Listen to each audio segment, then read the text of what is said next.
All right, so we're working on the Corvette again today, and just getting the wiring stuff done. I got the headlight wiring done, working on the door jamb switches and whatnot for the courtesy light, but just wiring like the the steering column stuff for the turn signal switch and everything. Brake light switch is done. I actually found the connector for the headlight switch, so I redid that. Late today or tomorrow, I'm probably just gonna work on some other customer car crap, because we have a couple others sitting outside and then parts waiting for like that big blue van I was doing the brakes on and stuff.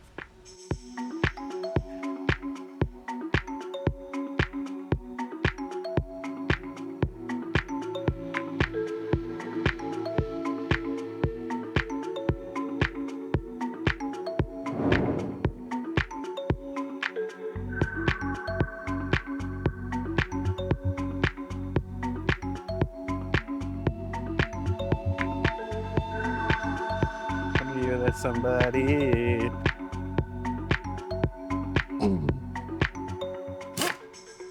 All right, so this one was well, a returning customer with this car, but this car is the first one that we've seen, or first time that we've seen it. A mechanic told them they needed brakes. Granted, we're also doing like an AC system on it and stuff like that, but I had to order those parts and they're not here. I looked over the brakes, and the pads are like 5 to 6 millimeters. Doesn't need brakes. However, it was very unsettling because it was very clanky over bumps. There were squeaks. It sounded like there was a brake problem. But essentially what that was whoever did the brakes the last time sucks at doing brakes. So if you don't grease the brakes, which if you don't know what I'm talking about, you probably shouldn't do brakes. But if you don't grease your brakes, they're going to rattle around. So the movement is normal, okay? Wheel's not bolted up, I can yank it around. The clicky-clacky stuff isn't normal. The fronts were worse. I already did those, so I can't show you that. But essentially, they have slide pins, and you have to grease the slide pin, because if you don't grease it, it's just a pin in a much bigger hole, so it just sits there and rocks up and down. That, and at least from what I could tell with the front, it didn't look like they replaced any of the hardware, which, don't get me wrong, all of the cheap brake kits usually don't come with hardware. You get what you pay for. The hardware is the little metal pieces, which are little springs, and they keep tension on the pad. The other thing too is you want to grease the back of the pad where the back of the pad touches metal. And you can obviously see there was no grease ever put on these. So that is going to cause a brake noise. The other thing is I'm willing to bet these pads were slapped. So a pad slap is where all you do is brake pads. You don't do anything with the rotor. Granted, I never recommend to resurface a rotor. Many reasons. But not having a fresh surface on the rotor means that the fucked up surface is now being worn into the new brake pads, and then it just keeps getting worse, which is why you end up with little craters like this, or if you could feel it, there's also many more little ridges on the way up and down of this. And plus, glazing. Glazing, I'm sure you've probably heard, your rotors are glazed, we need to do something, blah, blah, blah. It means that it's mirrored, right? So you can see your reflection in it pretty much. And the best way I've ever been able to describe this is your brake pad is your hand, and that is a glass table. Have you ever tried to slide your hand across a glass table? Doesn't work really good. It fucking jumps and all that other shit. So that creates a brake noise, because all of the brake noises that we hear are harmonics, which is vibrations. Well, as another fun thing that happens here, this was a guy renting, and then as he got into it, he was like, I don't want to be into it. And so he asked us to fix it. So I'm going to go on what he said. He wants to put a cam position sensor in it. He said he couldn't find it, so I'm gonna find it. He also told me that there were wires that had been eaten by pack rats, but he said that they weren't important. They're important. So I looked at it really quick, and it goes to an injector. So I'm gonna try to start this thing to see what happens. And then put this cam sensor in and then see what else I have to do. Because I don't know if he'll want to. Best battery jump box ever.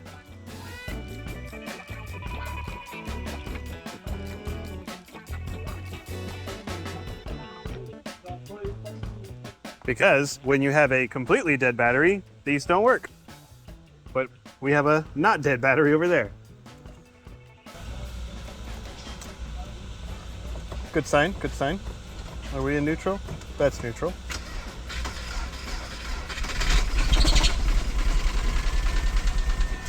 Definitely misfiring, which the injector would be so.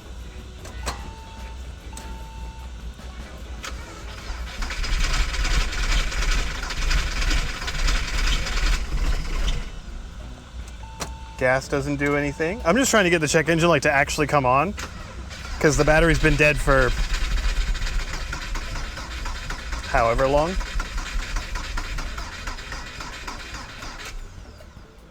Okay, let's see what lights came up.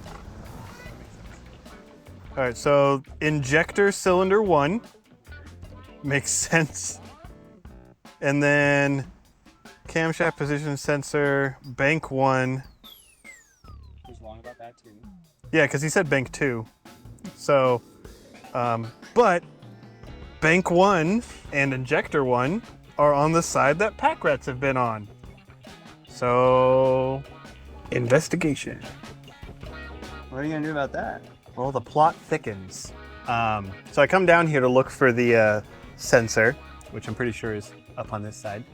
And then, I don't know if you can get the camera up in there, but you see where my hand is pointing? So that's cylinder 2 coil pack, and there is no connector on it.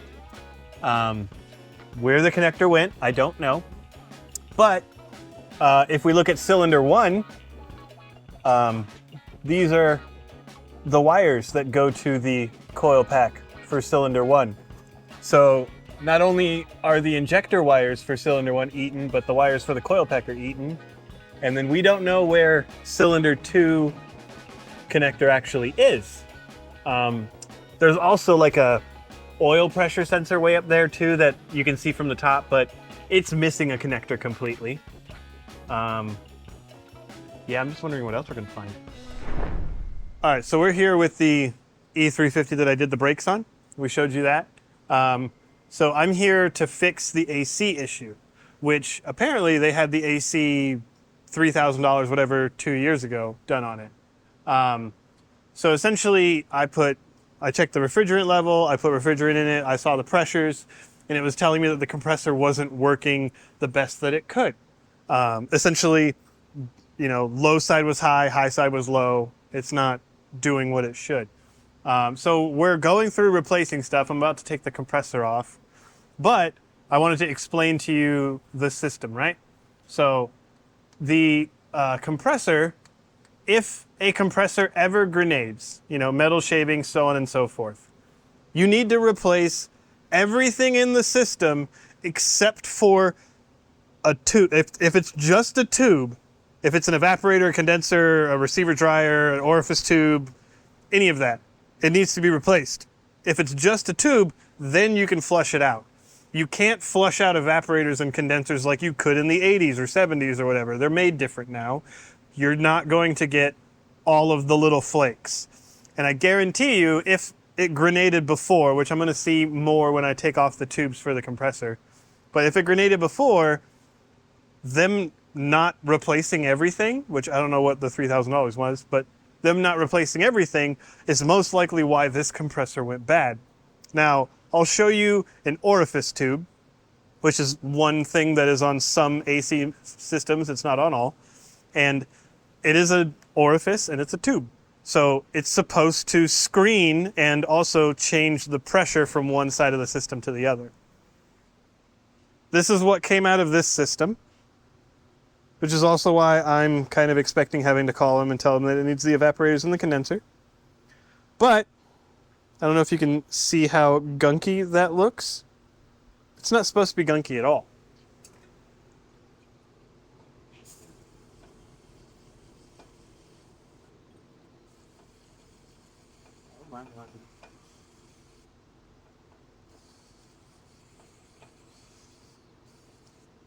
Well, it's still not getting very clean.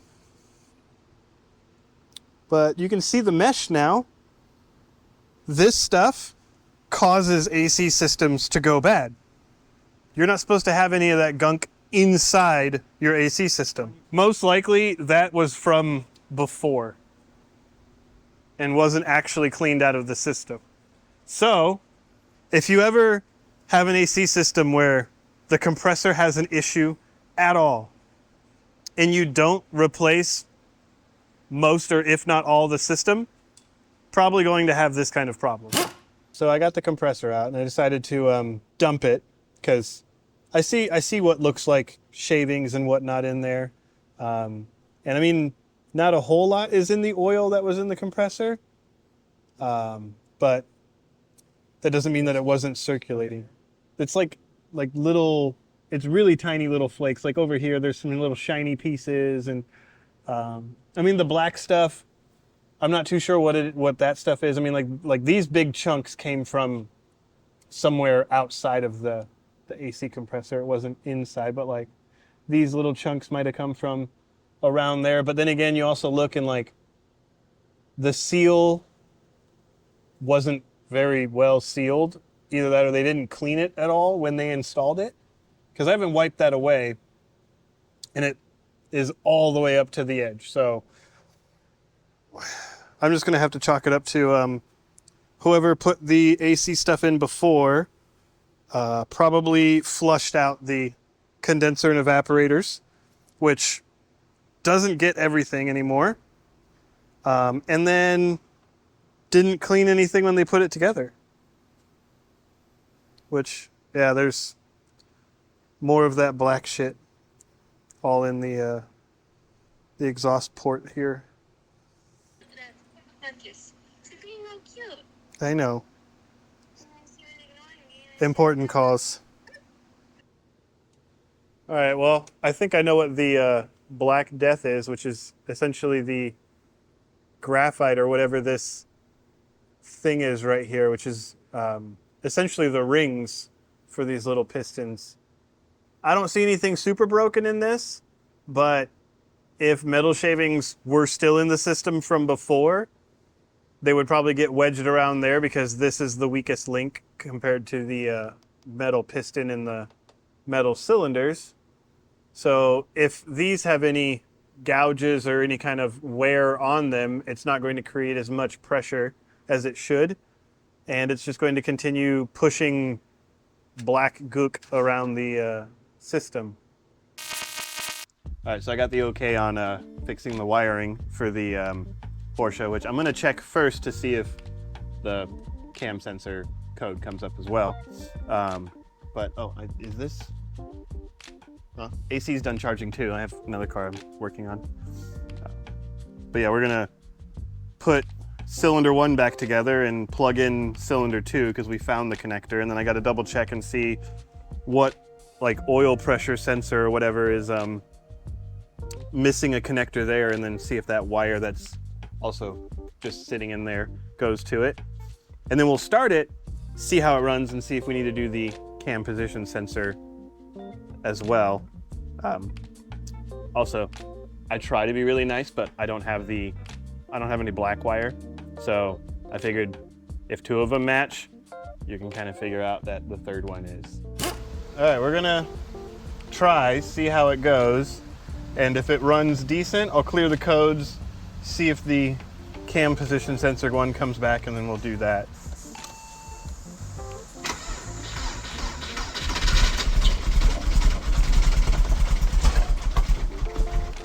Oh, still not happy.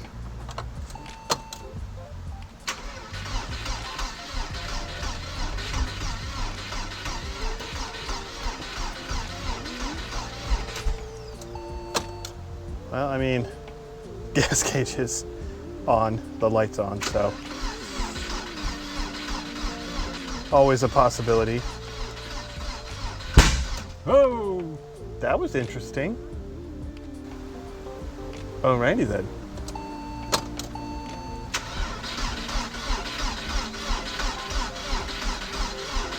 Well, let me see if there's a fuel pressure like readout on this before we hook up the gauge.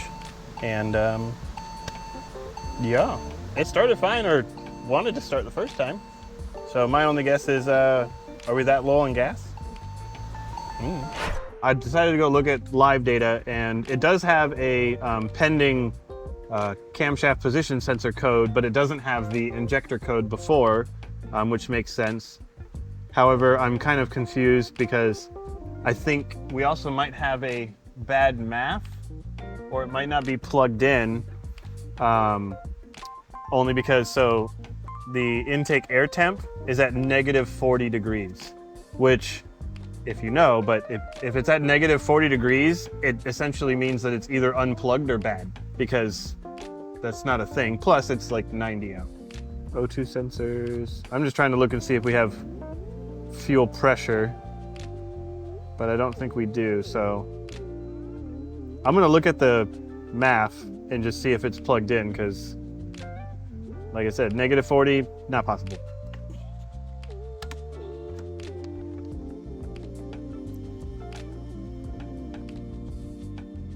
So we found the cam position sensor, which is under the air oil separator, and it's this black thing right there. But as you can see, there's a lot of leftover stuff in here. I did my best to not let any of that fall into where it's not supposed to be, but you can only do so much. I'm just gonna clear the codes first. That way we have a fresh start on this. And hopefully we have a fresh start. Although with what I've seen, most likely not. All right.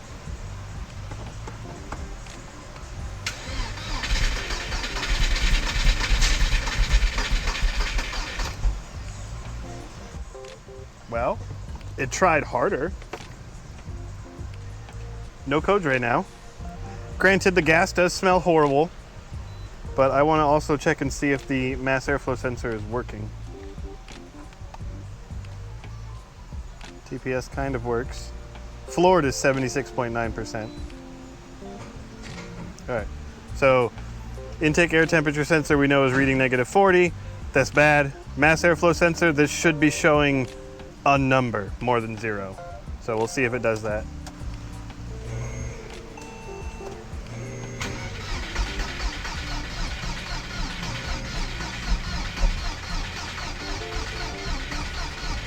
Oh, we have something now.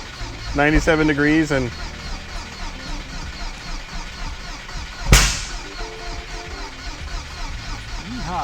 yeah.